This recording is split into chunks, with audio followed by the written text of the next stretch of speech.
coming, so appreciate you coming again.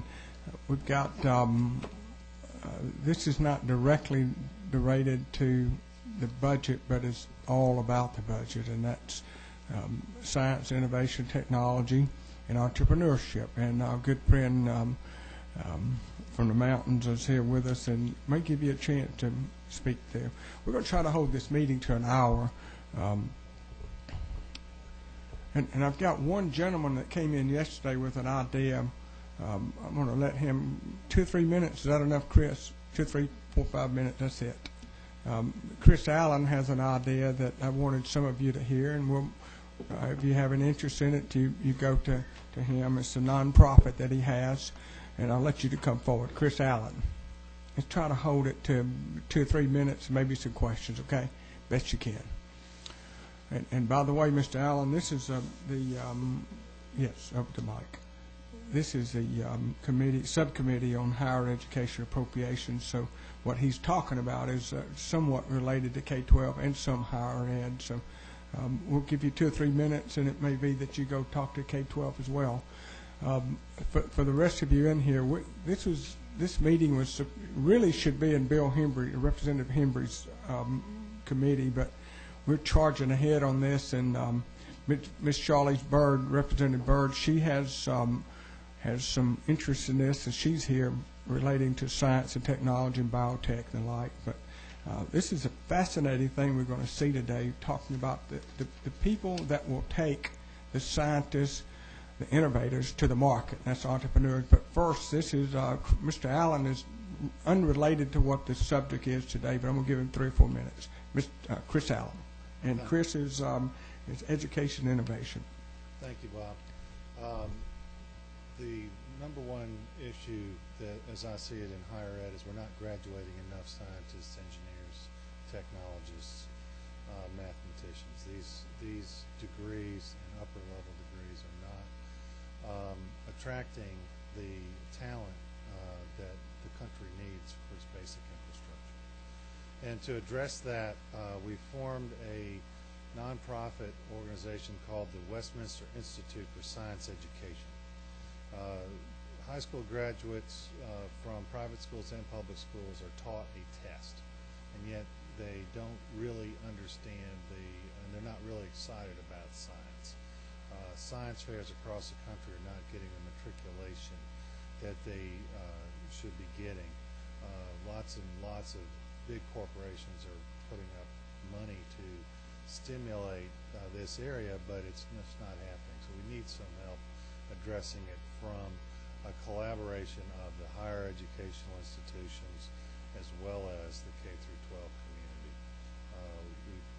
The Westminster Institute for Science Education is called WISE. You can find out about it at wiseteachers.org.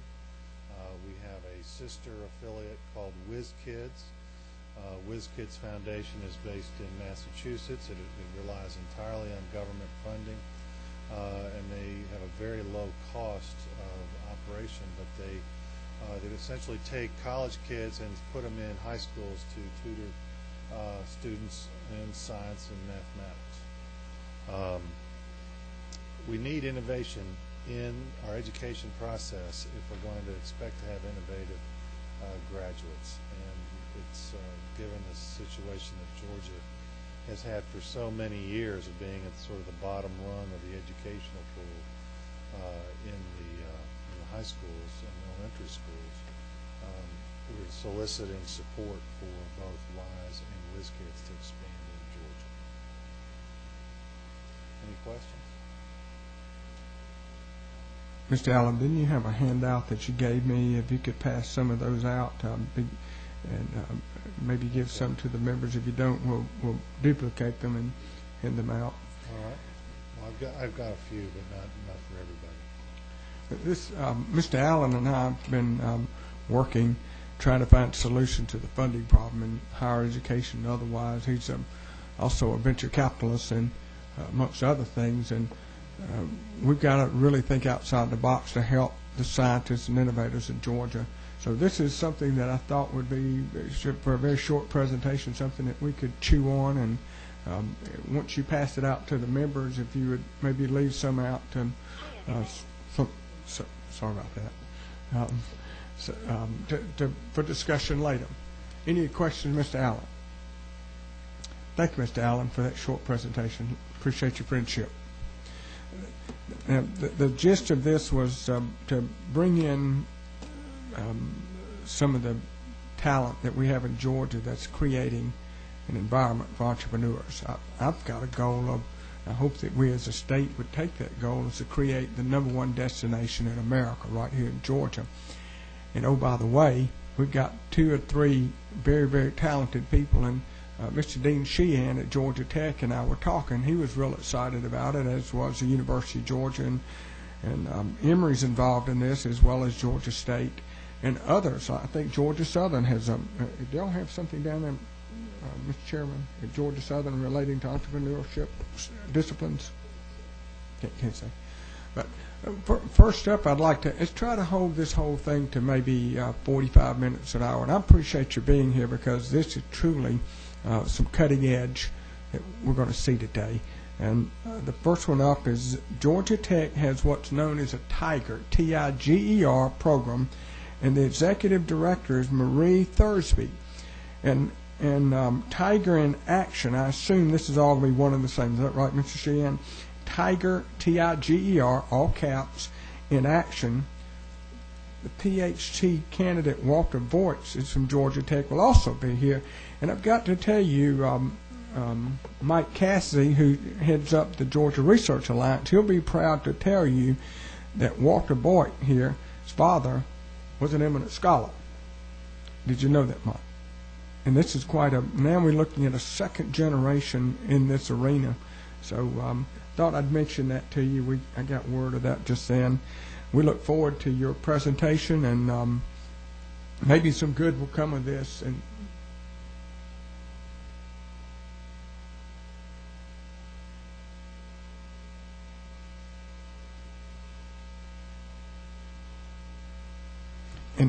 while they're handing this out and they're getting the computer ready, any members and also members of the audience, if you have ideas of what we could do to talk about on this committee, because this has all to do with creating jobs. It has all to do with you in the higher ed arena taking your products to the market, these breakthrough artists. And I'm extremely excited that we're in here talking about this. And are you ready?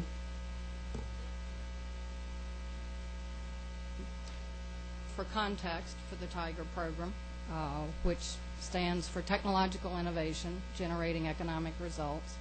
And the picture you see tells it all, okay? It's a program that's based on the idea that innovation requires technology, but it requires a knowledge of issues at the interface of business, regulatory issues, law. It's a team-based program. It has PhDs from science and engineering, from tech.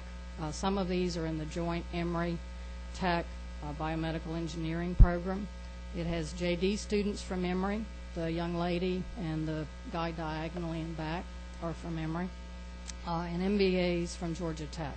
And they look at commercial potential and the issues involved for the PhD students' research. It's been a very successful program. Most of its funding has come from the National Science Foundation. We've had, in the last 6 years, over 200 students. Half of those are law students. It's because the teams have people specializing in patent law and technology law, and then a quarter of the PhD students.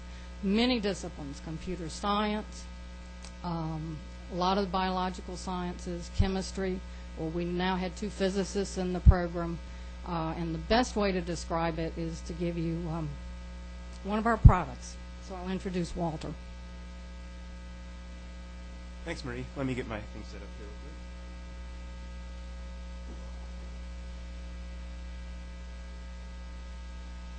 quick. While this is loading up,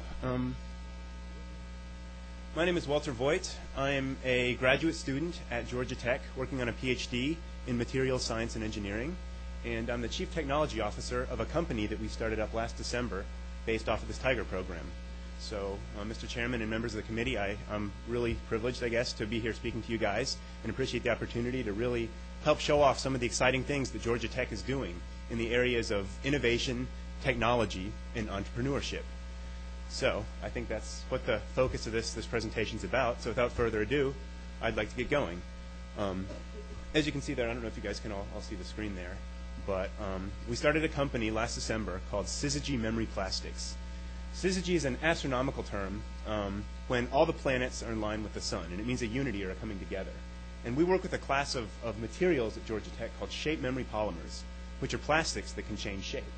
And so you wonder, well, how can a technology coming out of Georgia Tech really influence change on the market and in the Atlanta community and in the world? And so I'm here to tell you how we are shaping the future. First of all, I'd like to introduce you to the Joneses. It's amazing the kinds of things that people put into their ears. Take baby Sam.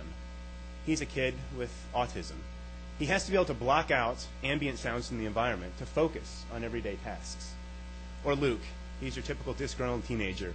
He listens to loud music, not to his parents, rides the MARTA into school, and wants to hear his music in his ears. Or Margie, your business mom, walking through the windy streets of Atlanta, talking on her Bluetooth device, wants to listen to her clients and be able to hear effectively. And Grandpa Joe, well, he wears a hearing aid. What do all these people have in common? They have devices that fit into their ears, but there's a pain in the marketplace. Nothing really fits well. On the spectrum of devices, from low-cost devices like earplugs and earbuds, you can increase the cost of your devices and have customized hearing aids or devices that are very comfortable. Or you can have devices that seal very well. But there's this trade-off in the marketplace right now. If you have something that's comfortable, it doesn't exert a lot of pressure on the sensitive regions of your ear canal.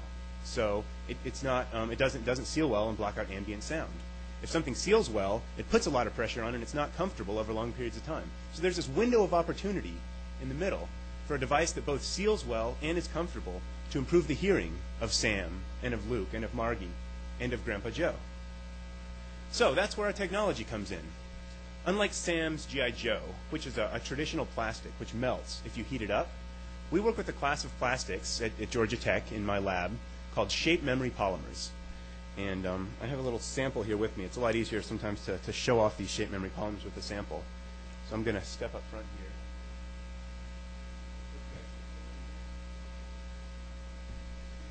Is that good? Okay, so a shape memory polymer is a piece of plastic that can change shapes at different temperatures. This is a plastic whose critical temperature is set to be right at room temperature. So when I ball it up at room temperature, it's going to slowly recover back to its original shape. It's a little cool in here, so it's taking a little bit longer. But essentially, this plastic remembers that original shape and can come back to that original shape at a predetermined force over a predetermined time period. Or we can design a plastic like this. This is a little business card I created for our company. But it's hard and glassy at room temperature. But at body temperature, all of a sudden, it hits this critical temperature, and it can soften. It can change shape. You can deform it. You can reform it. And then at room temperature, it's going to more or less stay put. So using these custom plastics, what can you do? Well, what we can do in the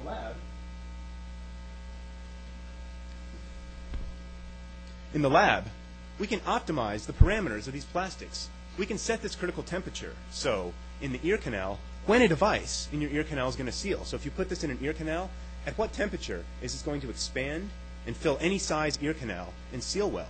And since we can tune the recoverable force, we can determine exactly how much force it's exerting on those sensitive regions of your ear canal to make something that's comfortable over long periods of time.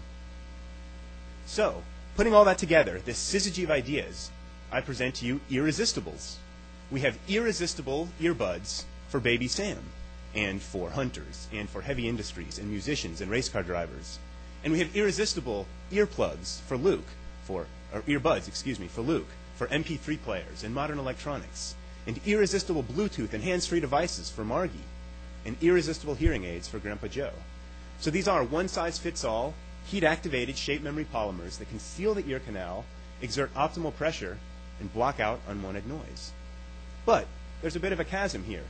I'm a scientist. I'm working in a lab. How do we get a little piece of plastic like this that we synthesized on a bench top at Georgia Tech out into the market and out to people who need it? So that's where this Tiger program comes in. The Tiger program is really a collaboration between Emory and Georgia Tech that brings together the leaders in law and in the business school and in graduate school to create these little units, these four-person teams that have the necessary science, the necessary business experience, and the necessary legal experience to take an idea and really turn it into a product.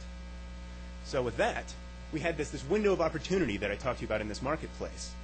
So putting together the science and coming up with a business strategy, we can optimize these properties to have a device that's comfortable and seals.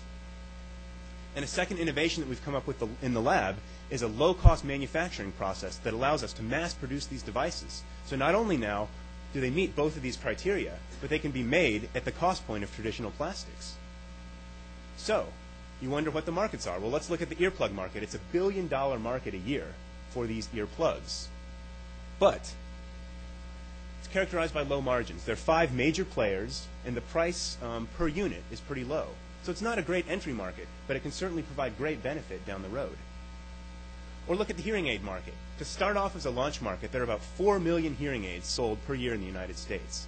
But the growth rate is expected to be over 30 million by 2015, meaning it's a huge market as the baby boomer population starts aging and really looking for devices after having listened to loud music their whole lives. It's a great market to be into. But we have to have the necessary manufacturing capabilities and means to really be able to meet that need. So that brings us to our first target market, this headphone market and this hands-free device market.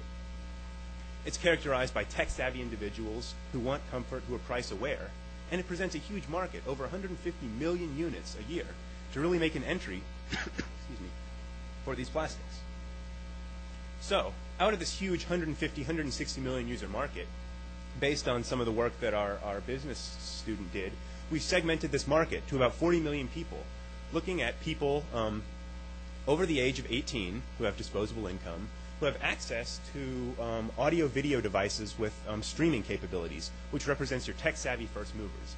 That's about a 40 million person market. Now, it's tough to go straight to market on your own. So we've identified some companies that would be potential partners to really take this technology and take us to market. Shure, Idiomatic, Bose, Samsung. But in this search, we found a small startup company down in Florida named Personics that's trying to build a bionic ear, a device that can block out the modern cacophony of society by taking sounds, filtering them with their acoustics, and retransmitting them into the ear canal. But to enable this advanced technology, they need a material that's comfortable and that seals well. Cue shape memory polymers. So, looking at the market, Personics was looking at other companies to partner with to come up with a product, but they needed something right there in that middle space. JVC and Shure had low-cost devices, and Idiomatic and Ultimaneers had some of these higher-cost devices that sealed well or were comfortable. But nothing was in that middle section. Again, that's where irresistibles come into place. And so we have this idea now, but how do we protect it? We have this idea, how do we keep Personics or Shure from taking this idea and running away with it?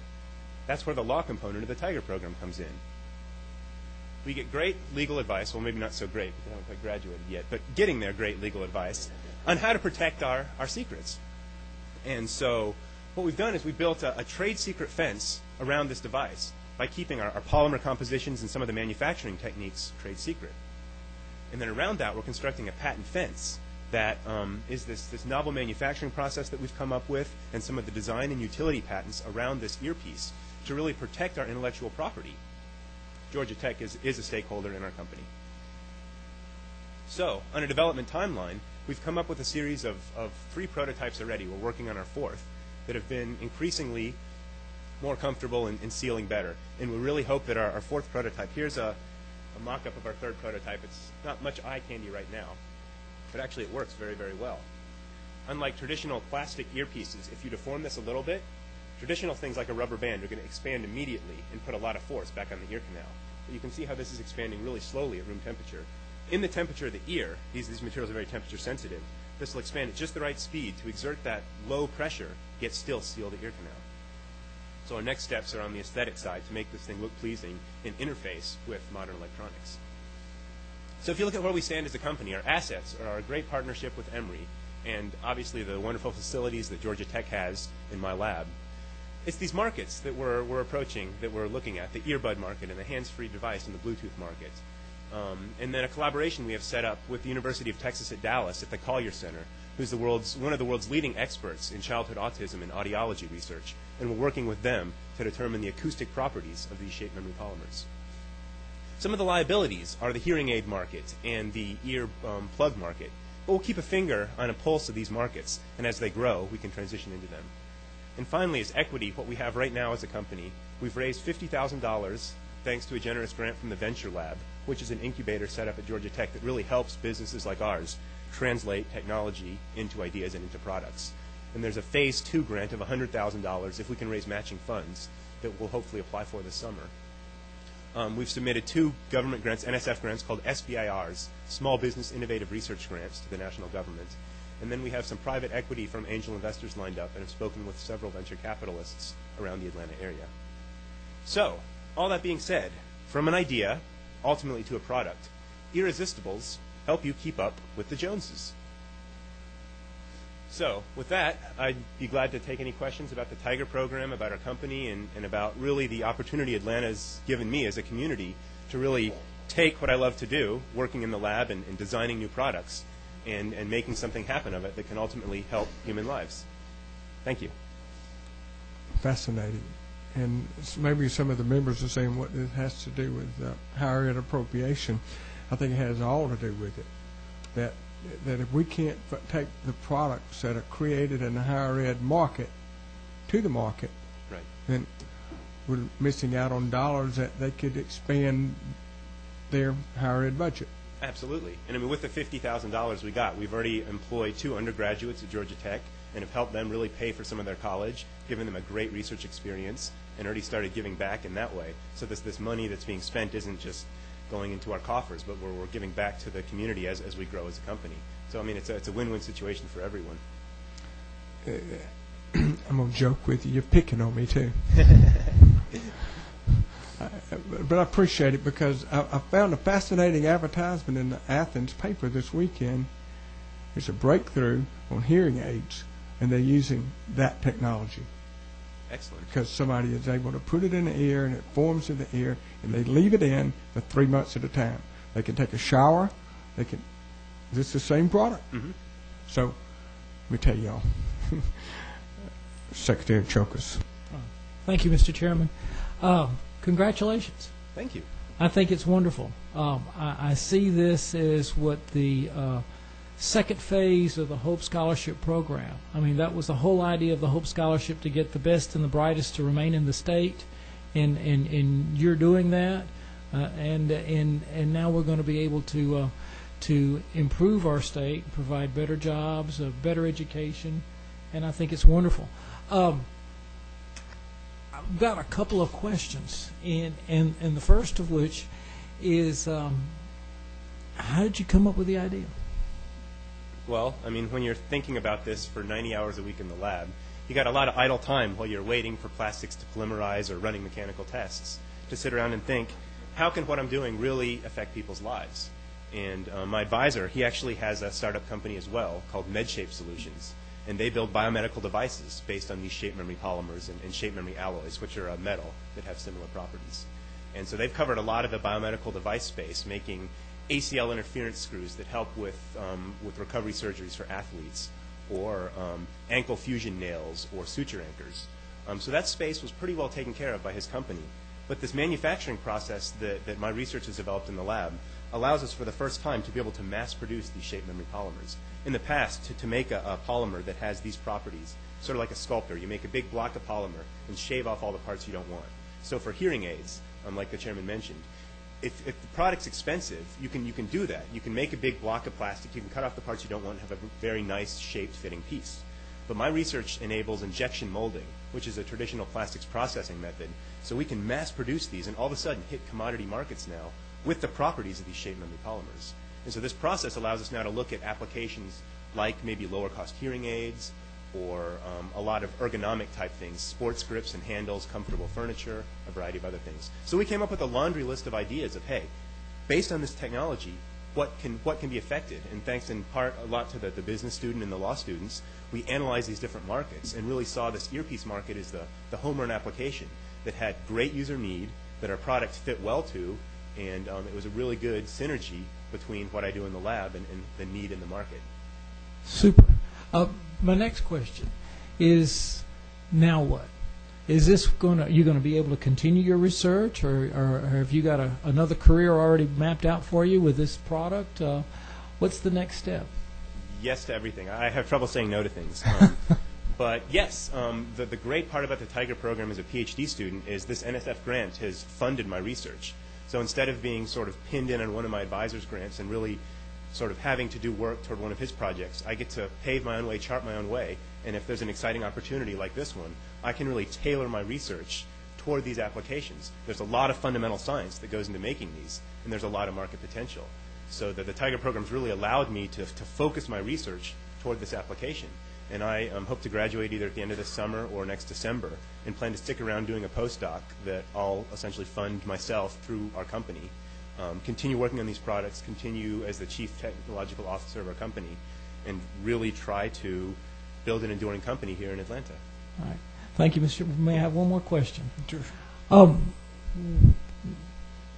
Having started through this process and been successful through this process, how can either Georgia Tech through the Tiger program or we as state legislatures improve and enhance what you're experiencing? I mean, I think from you guys' shoes, it's all about the attitude. We need to see that you guys are excited about innovation and technology and entrepreneurship, that you're doing what you can, maybe not even necessarily through money, but just through visibility and through promotion, getting Hope Scholars into Georgia Tech so that we as grad students have a talented pool of undergrads to work with. And encouraging programs like the Tiger program that pull in extramural funding from Washington to really bring students to Georgia Tech. I mean, the Tiger program and my advisor together were the real reason I came to Georgia Tech, was to be in this environment, to do this sort of thing. So I think by encouraging programs like that through, I don't know, through lobbying, through funding, through whatever avenues you guys have, and just making it exciting and letting people and students see that, yes, I mean, we can take this and succeed out in the marketplace. I mean, that's what inspires us to work hard every day and get up and go to work. And I think you guys are in the driver's seat as far as encouraging that in the young population at Georgia Tech and in the high schools here in Atlanta and in Georgia. Thank you very much. We applaud you. Thank you. Thank you for your time. Mr. Boyd, one thing that in the past we've heard that there's only one high school physics teacher created in the university system 2 years ago, and then 3 last year. And a small fractional number, like 10 and 12 chemistry teachers in all of Georgia through our university system. Is that a problem? And if it is, what do we do about it, in your opinion? Put you on the spot. Yes, it's a problem. And I mean, it's tough to solve the education, I guess, crisis, for lack of a better word, that we are in. Because right now teachers are underappreciated. And the critical time, I think, at least someone spoke of my father earlier. He's an eminent scholar at Georgia Tech, but I was blessed to have him at home working with me through the school systems in South Carolina, where I grew up, and really encouraging me to take AP classes and to really get the most out of my education. But a lot of people don't have that opportunity, and it falls back on the teachers to really motivate and inspire kids. And if you don't have the best and the brightest in those positions, it's really tough to, I guess, perpetuate the next generation to have that creative mindset and really do well. I wish I had an answer. I think everyone wishes there was an easy answer, but I think in the end it's got to be everyone's attitude. Everyone has to pick themselves up and say, this is a priority. Let's support our teachers. Let's make it sexy again to be a teacher and really teach the next generation what we need to know. And I wish I knew how that started, but I think forums like this are a great step in the right direction. Supporting programs like the Tiger program. One of the things we've done at Georgia Tech is this high school outreach program that's sort of related. I talk about my Tiger experience to high schools across Atlanta, and we sort of encourage chemistry classes to really say, hey, we're at Georgia Tech, here's the sort of cool stuff we can do with science, and really try to motivate some of them to look at Georgia Tech and consider the sciences. But I think ultimately people need role models that are my age, that are of teachers' ages, to come out and say, look, it's cool to be a scientist, you can do great stuff, because we have that in athletics, and we have that in business a lot of places. But I think science to some degree is missing a little bit of that. But I think it's just the attitude. got another question about equity position for you. The requirement from Tech and Emory or the Tiger program, what requirements they have of you and what percentage do they get versus you and vice versa? So that's still in negotiations with Georgia Tech and Emory. All of my intellectual property, anything I do is owned by Georgia Tech right now. But I think Georgia Tech, as the inventor, trusts in my ability and our ability to commercialize this. So we are in the process of working out a licensing agreement to license that technology back from Georgia Tech, probably for between a 5 and a 10% equity stake in the company. And then Georgia Tech is the owner of these patents, so we will license our patents back from Georgia Tech, and then they will be sort of a player all down the road in our company. So we'll have access to their facilities, access to the bright students, and sort of cutting-edge research for years down the road. Conflict between Georgia Tech and Emory. Is there any conflicts, and if it is, how do you address those? I mean, yes, there are in any company, in any collaboration. There are always people with different expectations, and people that want one thing, people that want to get rich quick, people that don't want to work. But in the end, a program like this helps us as PhD students learn the language of the law students and really appreciate maybe how long it does take to write up a one-page memo. Or no offense to anyone. Mr. Boyd, Mr. Chris Allen spoke first, but it wasn't about your subject, but it was. What do you tell an angel capital or venture capital businessman like Mr. Allen? What do you tell him that he needs to do and you need to promote in Georgia to effectuate change?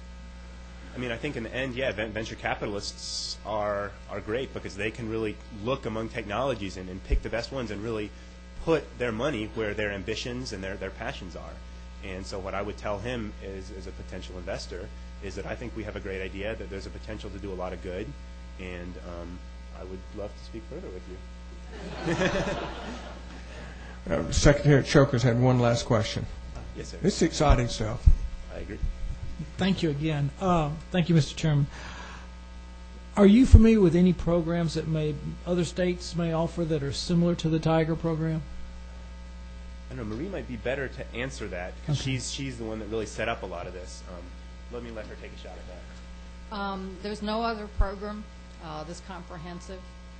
The only one close to it is something that's just business and technology students that I started when I was at Purdue before I was recruited to come here. And we now have funding from the Kauffman Foundation to do workshops for other educators on this concept. And we've had great buy-in. We've had people from Berkeley, MIT coming. So it's the only one right now. Good. Thank you. Thank you. Thank you both for coming. There's a major problem here today. You didn't go in front of enough people because more Georgians need to know about this. Mr. Sheehan and others on this, we need to get the higher ed and K-12 to put together something in an appropriations room and to display this incredible talent for Georgia. Thank you for being here. Any other questions? Thank you for being both of y'all. Mr. Chairman, thanks for your time. Really appreciate it. The next one is Mr. Chris Hanks with the University of Georgia. I have not met you, Mr. Hanks, but I think we were swapping phone calls back and forth because I was talking with Mr. Kaminsky and said that y'all were starting an entrepreneurial discipline at Georgia, and it's just incredible. So once again, if we don't have entrepreneurs growing in Georgia, higher ed products don't go to the market. That's correct, and I am Thank you for being really here. honored to be here because I am incredibly passionate about what we're doing at Georgia with entrepreneurship. University of Georgia has always had a very strong entrepreneurship curriculum, and that's something that we've always sort of done fairly well at. We also have done well with coaching national championship business plan teams. Since I have been recruited to come to University of Georgia and lead our entrepreneurship efforts, we continue the internal curriculum. But now we have really expanded an aggressive outreach program to really help those people who are affected by this economy, who are affected by layoffs or preparing for layoffs, help them sort of create their own job market and really touch them. So I'm really excited to sort of talk about some of the high points of our program. and tell you a little bit about that. And maybe maybe it's best if I'm just thinking about a phone call I had on my drive down here. And we have a big event tomorrow night in Buckhead at our Terry College Executive Center, where we're going to have all these people who've been laid off. And we're going to partner them with mentors and seasoned entrepreneurs, and we're going to allow them to create their own job market. And it's been a lot of work, because this is going to be a monthly thing. Then we have coaching groups, and it's been a lot of work. And somebody asked me what my motive was. Do you have an ulterior motive with all of this entrepreneurship efforts? And I thought that was a really interesting question, because I've never really been asked that. And my response was, I said, I really have two ulterior motives. And one of them is, I want University of Georgia to be synonymous with entrepreneurship. When people say, hey, you go to University of Georgia, yeah, don't they have a great entrepreneurship program? I want that. And I think we're starting to earn that a little bit, because I just recently, there was a student, an MBA student, that we were trying to recruit in our MBA program. And the only way he would come to University of Georgia is if he could work with me as a graduate assistant in entrepreneurship. So we're starting to get a little bit of buzz. That's sort of number one. Like, I want us to be synonymous with entrepreneurship. The second is, I really sort of envision this program as sort of a bridge. 72% of Americans want to own their own business. Like, if you're survey after survey, it comes in the 70s. They want this. So there's a huge gap between the people who really want to start their business and the people who actually do. And one of the huge reasons is they just don't know how to do that. And so I see our program as a bridge to help people sort of like, okay, you know what? There's some scary terrain in the middle. You want to get to where this other side, where these panel of experts and mentors are. We're going to be that bridge. And you may start crossing that bridge, and you may decide, you know what? Now that I get a better look at what it's like over there, I want to walk back, and that's fine. But we want to be that bridge. I do not want our program to be just, okay, well, people showing up tomorrow night, they watch me do a PowerPoint, we all go home, and that's it. I want us to be known for affecting real change in people's lives. So that's sort of my second motive with the program. Some of the things that we've been doing, we are new. I've only been teaching at University of Georgia since fall of 2007. I became sort of an official faculty member as of January 2008, so these programs are new. We are horrible right now at letting people know what we're doing. So I've been interviewing PR students to help me with that effort. I've been trying to help do that because I've been so busy with the program. We're not so good about saying, hey, here's all the great things we're doing. But here's some of the things that we've been doing that's been getting the most of the publicity. One is a program. I had to do two programs at first. I want to do one internal and one external. The internal one was called UGA's Next Top Entrepreneur. And basically what I did is I took an American Idol approach to entrepreneurship, where we opened it up to across campus and said, look, you want to start a business? Great. You need funding? We'll provide it. Anything that you need to do, just come. And we had a big room and said, okay, you know what? We're going to meet in 2 weeks. Here's your requirements. Do these things. You can come back 2 weeks from now. And we started cutting. We had about 114 applicants, which I was a little disappointed for the pool of applicants, given the size of UGA. But we started off with 114. We had 4 seminars and made them jump through a lot of hoops to get there. And we were having our final event in February, and we will crown UGA's Next Top Entrepreneur. That person will receive money, and we'll receive. We're going to partner them with angel investors and venture capitalists to hopefully fund their venture. And for the businesses, and the goal wasn't really just to have a competition for the sake of somebody winning.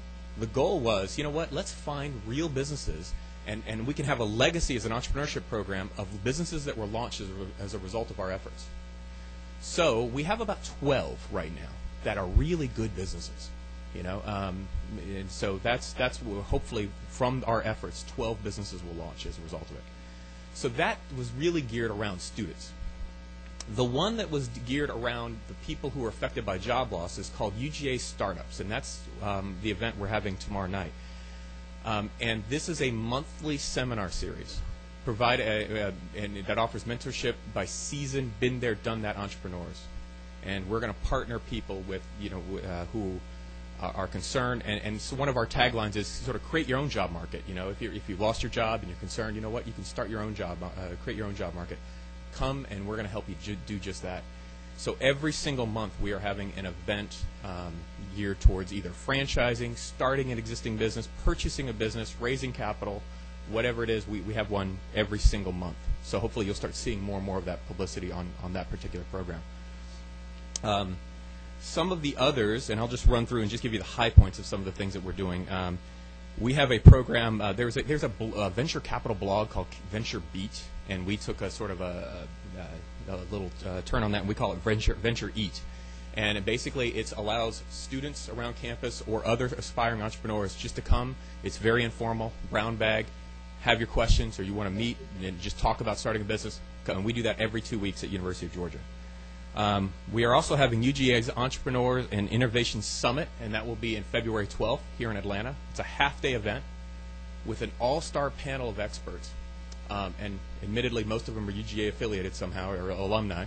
But we're having an event, and the goal of that is to really sort of foster that creativity and innovation, and allow people access to some seasoned experts, because in this economy there's very little margin for error, and we want to eliminate that. So that's coming up in February. We also I needed to design something for on campus. We have so many, like the Tiger program was just a great example of all these wonderful things that are going around campus, and UGA has some wonderful. Very bright professors that are doing this wonderful research. Now, how do we commercialize that? And so we started a program called Startups for Smarties, because I couldn't call it, take on the Startups for Dummies, but it's Startups for Smarties. So basically taking academic entrepreneurs in a room and saying, okay, you want to commercialize? Here's the process. And we do that on a once a semester basis. We also have something called, we call it the 7515 Entrepreneurship Lounge. And the reason is I taught a class called Management. It's Management 7515, and that is an entrepreneurship class. And that's for my Gwinnett MBAs. And they were so enthused about entrepreneurship, and some of them had been affected by job loss during the course of the semester, that they wanted to continue their progress. So it's a monthly coaching and mentoring group for some of our part-time MBAs to get some real help in establishing businesses.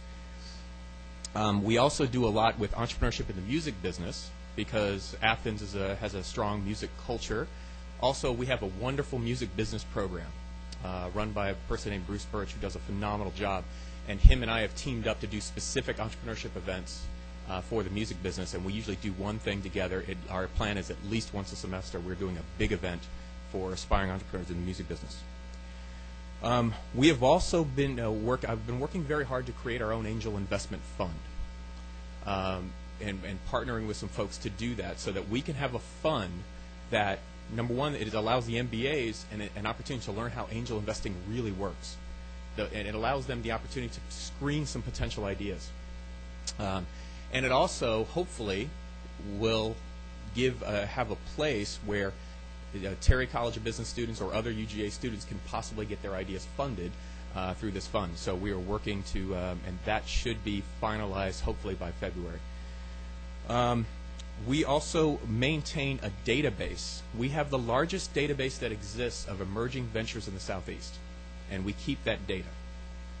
And so we are, and so that data, we can use it for research. We can use it to help educate some of the investment community about some of the emerging ventures here in the Southeast. Maybe I'll just throw a couple more, because it is getting, there's an exhaustive list, because I've been trying to be very, very aggressive. But one of the things that is really popular and that's catching on is we have something called Venture Capitals for a Day. And basically, some of the students can come, they apply, they get to work with an investment director of a venture capital fund that's located here in Atlanta, and they get to work with that investment director for a day and learn how investment committees work and things like that. So anyway, there's probably about 6 other things, but again, it gets specific, and I'm incredibly passionate, so I could bore you to death with the programs. And these are the ones that we're currently doing. I have a whole business plan that I wrote over the summer of things that I would like to do. And we are just being really aggressive, and I'm running as fast as I can to implement all these programs so that we at University of Georgia can be synonymous with entrepreneurship. Good. The only difference is that you're doing what you're doing, and Mr. Voigt actually put it to work. You're telling people how to do it, and he's actually done it. Yeah. It's incredible. Secretary Chokers. Thank you, Mr. Chairman.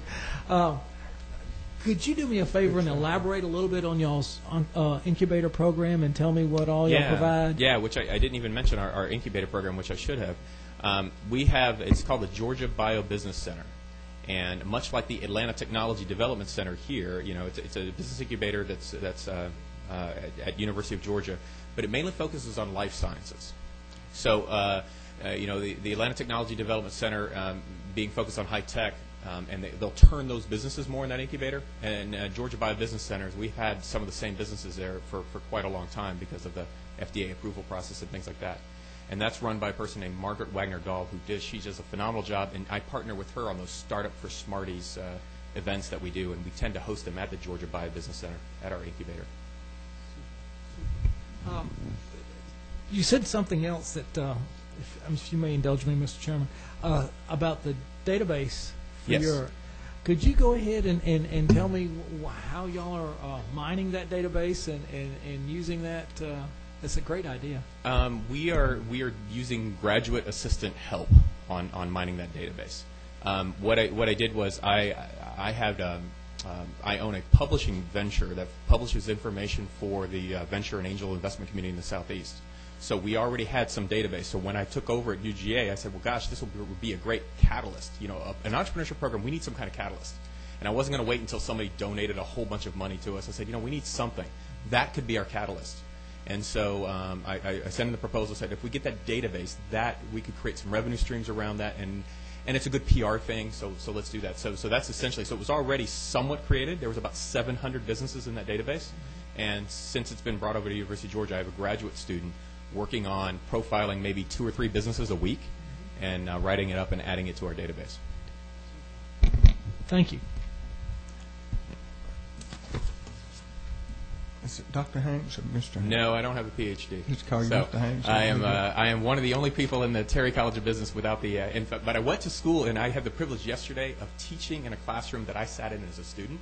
Like, I went to University of Georgia. I met my wife at University of Georgia. I started my first 2 businesses at University of Georgia. So for me to be back there is just a huge privilege.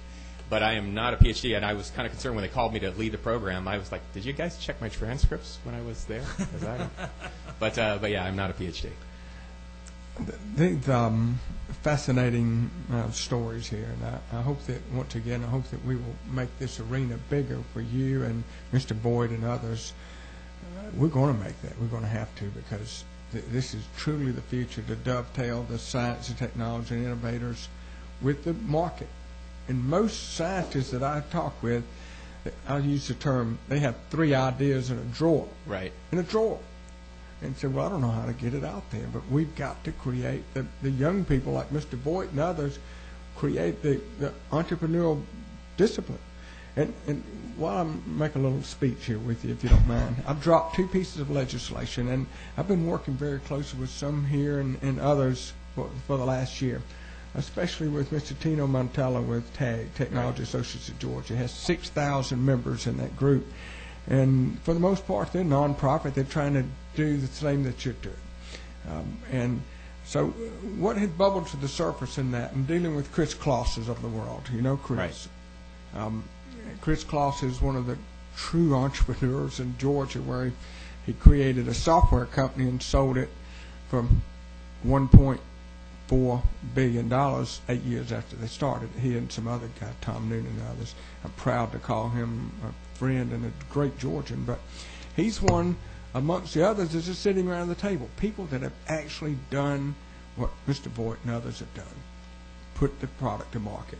And this is what bubbled to the surface. And this is the reason I'm asking you all to do this, because they all said, we don't have any entrepreneurs. We got to create an environment for entrepreneurs in Georgia. So what I have dropped in the hopper today, one is 2. One is a request. Chairman Earhart doesn't like the word urge, because we have all these urgings and all, but I'm requesting the university system to look at this discipline and make Georgia the #1 destination in America for entrepreneurs.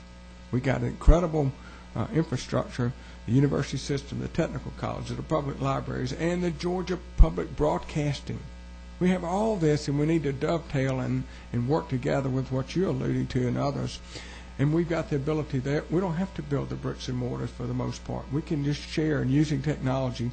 The second one was a study committee, and we call it Site to Grow Georgia. SITE is S-I-T-E, Science, Innovation, Technology, and Energy to Grow Georgia. And once again, Tino Montelli and others and Chris Klosses of the world on this team have helped us come up with some way to move this process forward. But Site to Grow Georgia, study committee, the Site to Grow Georgia, alternative financing, and entrepreneurship. And we'll do this just to keep the movement going over between now and the next session. Hopefully we'll get this appointed, get it moving. Another thing is I wanted to ask you is other states. I'm picking on you a little bit, but because you're very, very passionate. But what come as a result of many of our meetings, California, $3 billion stem cell initiative. The taxpayers voted 59 to 41 to fund this over 10 years. Massachusetts, $1.1 billion. Maryland, $1 billion. Texas, I don't know, hundreds of millions. New York. And here's Georgia with 4 of the most incredible public research universities and 2 or 3 other privates right within 2 hours of each other. And we're not moving in this. We got incredible discoveries going on. And you said it a while ago, we don't know what we do in Georgia. We got to let them know, and this is the way we do it. Absolutely. So my point to you is that what would you and others in this room, moving forward, think about a $2 billion initiative to the voters over a 10-year period of time, and call it the Site to Grow Georgia Board, where you decide who gets the project with a $1, $2, $3 private sector match through venture capital firms and the like. What would be your thinking on an initiative like that for Georgia? $2 billion, $1 billion or something, where we focus on science and technology or innovation and the like. That was a long speech, sir, but there's a lot of time went into what I just said. I'm listening to people. Yeah. Any initiative like that particular initiative sounds like it would be something that would be incredibly well received. There's so much innovation that goes on. And one thing that's really neat about my role is I get to see that every day, and I get to live that, and I get to work with aspiring entrepreneurs or existing entrepreneurs, and we get to see what's really being done, and it is fascinating. I mean, it's a really phenomenal thing. So anything that we can do to help fund that, I don't see why we couldn't be another sort of, when you hear things about like, well, look what Silicon Valley's doing, or up in Boston, where they're all the VCs and they're funding these things. Well, you know what? Georgia could be right up there with it. And as long as I'm at the helm at University of Georgia, I'm going to make sure our entrepreneurship program can go toe to toe with any place in the country. So this venture capital for the day, is that open to anybody, or is that just for your students at the campus? It's been mainly MBA students that we've been sort of focused on. There's been a couple of undergraduate students at University of Georgia that have applied, but so far it's just been strictly MBA students that we've been allowing to do. I'd like to go to see what. Seriously. So yeah, I could definitely arrange it if you wanted to go spend some time. They would actually love to have you. So definitely. Any other questions? Thank you, sir. No, thank you very much. I definitely appreciate it. We're going to get you in a bigger arena, sir. One final comment, one final guest, and we're not going to be able to do the fast track capital project thing today. So if anybody's there to talk about that, we're waiting until next week sometime to do that. Dr. Robin Morris is the vice president at Georgia State University, and looking forward to your comments. And we're going to try to, I said an hour and we're going past it, but this is incredibly exciting stuff, y'all. How many of you in the audience think this is incredibly exciting?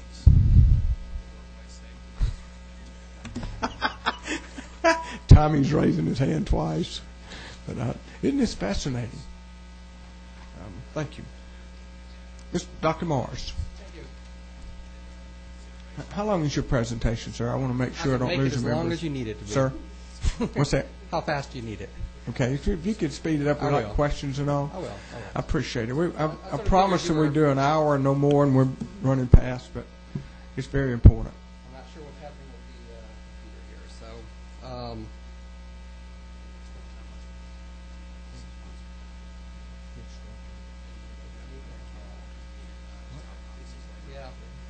Okay, I'll go ahead. I appreciate the opportunity to talk about what's happening at Georgia State in these areas, and let me just say, I think the chairman was correct in noting what we have in Georgia. I don't think everybody really realizes the University of Georgia is probably in the top 10 in intellectual property and licensing in the last year nationally.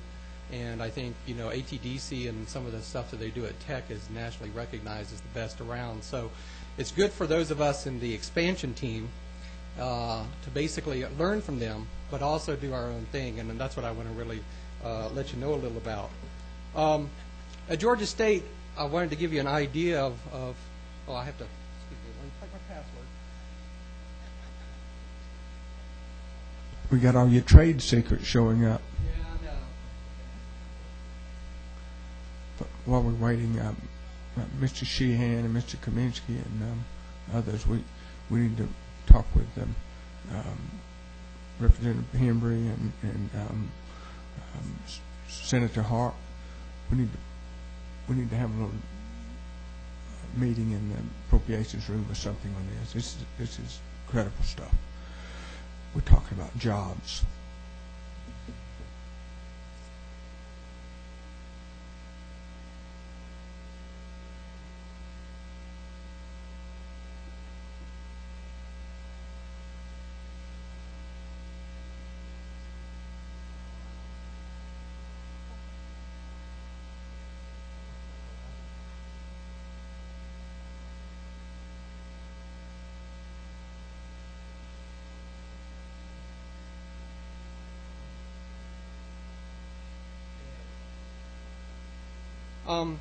Let me just start with the framework. I think if y'all go down Piedmont, you'll see a small building going up on the corner. And everybody keeps going, Georgia State? What is this science building going up on the corner of Piedmont and Decatur Street? And this is really sort of the beginning of our framework for a lot of what we're doing. And let me just sort of give you an idea that the Science Center and the Science Park that we're developing there really has a lot to do with our strategy related to entrepreneurship and economic development. The Parker H. Petit is the first phase of this.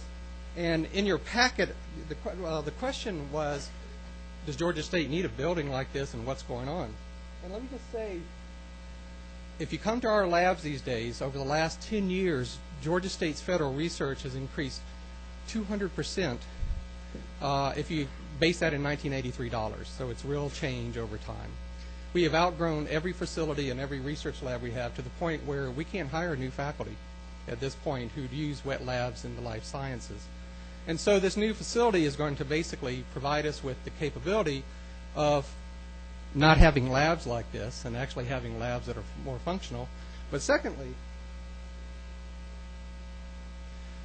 deal with our rising number of science students. If you'll look on the left side of this graph, you'll see, and this was 2 years ago, that we had almost 1,600 biology majors. And one of the problems we've run into is we can't teach them all. And so we were talking about the problems with getting students into the colleges and the sciences. And the other question is basically, once they're there, how do we teach them all and everything else? And this new building basically is part of our strategy for both educational purposes to expand our scope in the life sciences, but also in educational activities there. But probably more important, and let me just say, I've given you a bunch of the information about what's going in this building. I'll skip that in the spirit of time at this point. But let me jump down to our long-term plan. On this site, this is the first building. We have 2 other buildings, or 1 other larger building, planned for this site. And the entire purpose of that second building is what we're calling sort of a center for collaboration. It really is our sort of advanced incubator stage for private sector relationships with the university, and to build a block of life science activities that integrates both education of students, research, and private sector economic development all in the same block here in downtown Atlanta. We have started work on the incubators, and let me give you a little history about our incubator.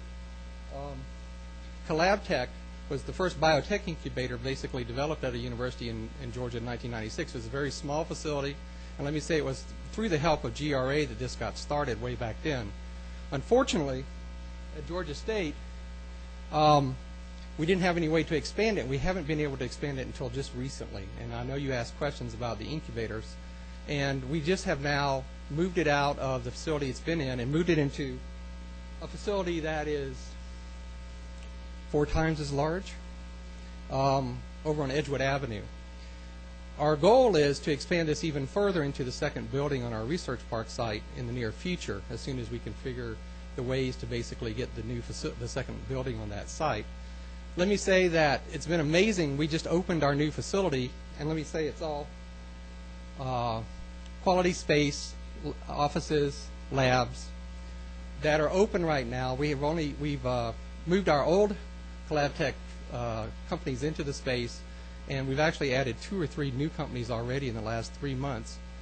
And now we have the actual capability that our faculty who have intellectual property and want to do startups or want to be entrepreneurs can actually have space to do that. We haven't been able to do that in the past. And now we're able to do that, and we have the facilities to basically make that happen. And if you'll look at our number of patents and disclosures that's happened over the last year or two, you'll see that happening because now we have the resources to basically become entrepreneurs, and those faculty who want to do that can do that. We do have some new companies in there, just to give you an idea of the kind of things they're doing in there. Zygogen and KPS Technologies. KPS Technologies is actually one of our faculty who's done a startup there. Cell Constructs is a new company that's come over, and Medical Device Development Group is a new one that's come into that. And one of the questions you have is, why are they coming to Georgia State? And let me say that part of this has to do with the core facilities that we have available to these companies in our science departments and in our new science park, basically. And they're coming there to collaborate. And one of our sort of criteria for these companies to come in is that they have to have some ongoing relationship with some of our faculty and our students and working with us to basically live in our incubator at this point in time. I think one of the things that you're really interested in, that's why I wanted to get to this slide, is what are we doing in the area of entrepreneurship? And we've had the Herman J. Russell International Center for Entrepreneurship for a long, long time. It is not focused in the life sciences, and one of the things that it has started to do recently is get involved in our incubator in the life sciences. And this is a group that basically does global business development, but has become focused in Atlanta basically on the life sciences that they're trying to build a new program in, and I'm going to talk about that in a minute. But we're doing other things too. One of the more innovative things we did recently is we had a undergraduate science and business student class with CEOs from major pharmaceutical, biotech, and medical device companies here in Atlanta come in to teach it. One of the things is, how do you get young students to be excited about the idea in the sciences of going out and starting your own company, and what does that mean basically to do that? So we brought entrepreneurs who had done their own companies in, and they taught this class, and it was a great success. I'm going to talk about what that led to. We also have gotten Howard Hughes money to do Biotech Scholar Program, where students in the biotech research area and laboratory programs for undergraduates are getting not just good science training, but are also starting to think about their careers and what they can do with that. And part of what we've added to that is basically an entrepreneur and business development idea for these students who are starting their undergraduate careers. We also have had some ICAP money recently in Frontiers in Biotechnology. These are intern partnerships with our students into the Georgia biotech industry. So they actually get to go out into startups and other kinds of companies basically to see what it's like to live there. It's really hard being a student in the sciences to know really what that world is about. And it's hard to think about doing your own startup and entrepreneurship if you don't really know that world. So we're trying to give them real world experiences. We have had for many years an MS degree and a concentration in biotechnology. It has mostly been science focused, but something's changing there, and this is happening right now. We're going to start 2 new programs in the fall. One is a certificate program in biotechnology, and the other one is an executive education program in biotechnology. And both of these are designed to educate folks who are in the business world now, in the biotechnology world, about science. One of the things that we're being told from the business side of the world is that their people don't know enough about the current science and need more information about that. At the same time, we're trying to train our graduate students, our doc students, and people in the sciences about the business world. And so it's a combined program for scientists and business leaders to learn about the life sciences industry. And how do you do startups? What are the issues involved in different parts of that, the pharmaceutical business, the medical device business. And this will be a very unique program that we haven't seen anywhere else at this point in time. And we will be doing that through the executive education program through our business college. But also there will be a certificate program for any of our students at the undergraduate or graduate level who want to get this as part of their undergraduate or graduate degree at this point in time. And we think that these kinds of programs are the ways to really get students interested in that interface. And that's really what we're talking about, is how do you get the scientists interested in taking it into the real world, and how do you get the business people in the real world understanding the science that's going on. And we think that these kind of joint programs are going to do that for us. And I'm going to stop there. You want it quick and dirty? I'll try. Any questions? Yeah. I've got a couple. I'm running past the hour, but Yeah. Earlier, Mr. Hanks was talking about Margaret Dahl. You know her at the University of Georgia. Sure do. I went to see her last December, and I wanted to see the cost benefit. I'm one of those type guys, the cost benefit. And I said, what are your costs? What are your benefits? And of course, the cost with this, and this, but she didn't, like we do, figure the cost of the building, the debt service of the building. Oh, the building paid for. Well, not really. You want to put that in the equation. But even after I took a 10-year debt service on the building, estimated the building cost, you were able to see in black and white a cost benefit where it was a negative, a positive net return. And then there's a lot of tangibles out there and the intangibles of 113 people that were employed as a direct or indirect result. So if we can take things like what you have up here on this chart here and look at a cost benefit, what does it cost, what's the benefits? And I can promise you, most of them, well, I don't know promise, but you're going to have some losers. But if you did take a cost benefit, and I'm hoping that y'all are doing that, we can then go to the taxpayers of Georgia and say, wait a minute, there's some unknowns out there, but we can show you some knowns. Are you doing that on your campus from a university system standpoint? Oh yes, accountability is the name of the game these days. So we're tracking all kind of outcomes in these endeavors, because it is. I mean, we have limited resources like everybody, and the question is, where's the best resources put to basically get the best outcomes? And I think the key question for the academy is the change in sort of the zeitgeist that economic development is one of our agendas.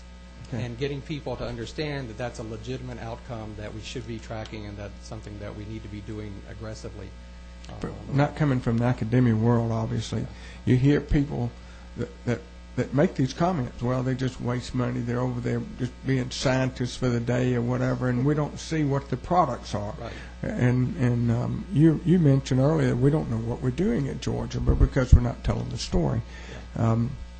But if we could tell the story about cost benefits in specific areas, like every one of those lines you have there, I bet you could come up with a cost benefit to go to the Board of Regents, to go to whoever, us included, so we can help sell your products. Right. The other thing is, I was in Taiwan back in June and went to Nanking Biotech Incubator Center. You've heard about it. It's an incredible facility where they weren't just bio, they were highway transport, 4D technology, just incredible what they're doing there as well. And they had the funds. And I've been in incubator centers here in Atlanta, and the walls are, there are no walls in a building, when we ought to be buzzing and humming like you're going to be. And that spells lack of funding. Well, maybe a lack of funding because we're not telling the story with the cost benefit. What is our problem? Why is California, New York, Massachusetts, Maryland getting it and we don't in Georgia? Well, I think they've been ahead of us in getting some of this stuff started. And clearly the funding is always an issue. But part of it is just getting people to realize that this is an important activity that I think we all understand now is very important for the state. And putting the pieces together, I think, clearly all three of us that you've heard from today are trying to put all the necessary pieces together to be successful. And I think that they have, I was in Boston for a long time, and they were doing this 20 years ago. And I think we're just waiting. We're running to catch up at this point, and they're running even faster. So it's an interesting challenge to try to compete at this point. It's time to move now. Can't wait much longer. No, We got all these researchers. I think. Let me just say, the universities are working very hard together, and I think it's very collegial at this point to make this all work. And I think clearly the funding is an issue, and I think it's something that we need to look at. What would be the best places for that funding, and how would we use that cost effectively to maximize our returns on that? What do you tell someone like me that's really passionate about this, and you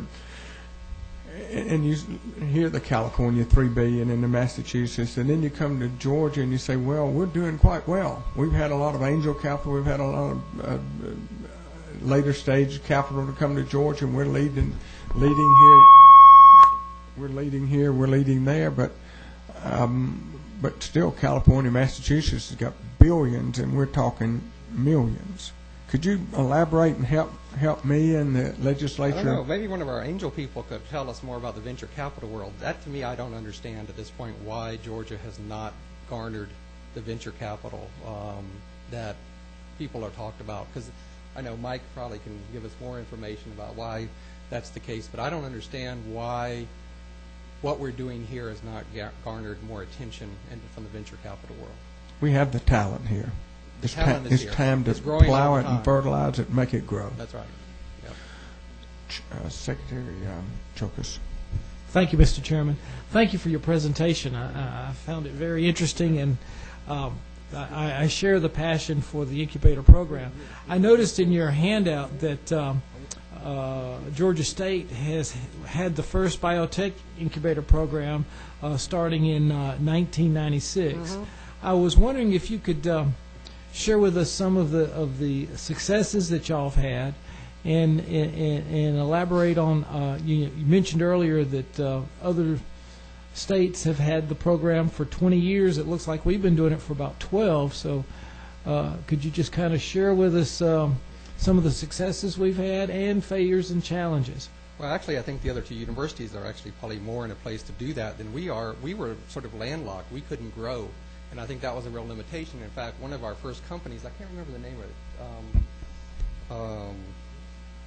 one of the biopharmaceutical groups that was one of our first ones in our incubator left and went to North Carolina because we could not provide them adequate expansion space, and nobody around could at the time. And so I think one of the things that we got caught in was we sort of got some things started, but we couldn't continue the growth. And I think that's the thing that, you got to be able to be predictable and say that you're going to be able to grow and meet the people's needs as you grow, and we weren't able to do that. Other universities have been able to do that, and I think they've been much more successful in getting that, the successes done. So I think, successes, I think, a company that starts up and is now a pretty large pharmaceutical company in North Carolina is a success, but it doesn't help Georgia very much.